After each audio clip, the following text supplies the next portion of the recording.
मे 25 रे गोपालगंज रे लोकसभा निर्वाचन षष्ठ पर्यायर भोट अनुष्ठित हेब। ए आसनरू एनडीए प्रार्थी जेडीयू सांसद डॉक्टर आलोक कुमार सुमन एवं ग्रांड अलायंस प्रार्थी प्रेमनाथ चंचल पासवान प्रतिद्वंदिता करुछंती।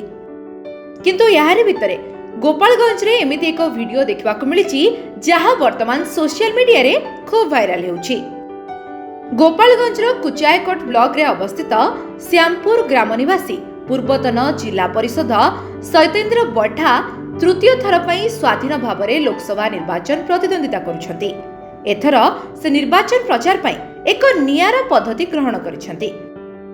से गाँ जाक एक गध उपरे बसी नामांकन पत्र दाखल करबाकू जाइथिले एवं सेही गध उपरे बसी वर्तमान प्रचार प्रसार करुछंती। स्वाधीन प्रार्थी सत्येन्द्र कहिसंती जे मु एक गधरे बसी मोर नामांकन पत्र दाखल करिली एवं सेथिरे मते बहुत प्रसिद्धि मध्य मिलिला। तेणुकरी मु गध उपरे बसी प्रचार करबाकू निष्पत्ति नेली। आउ एभली प्रचार करबा द्वारा गाँ लोकंक सह मु कथा हे पारुछि, सीधा सड़क सेमानकर कष्ट एवं दुख विषय बुझी मध्य पारुछि। तेणुकरी एभली गध उपरे बसवा द्वारा मोर गाँ बुला हेबा सह प्रचार मध्य होई जाउछि।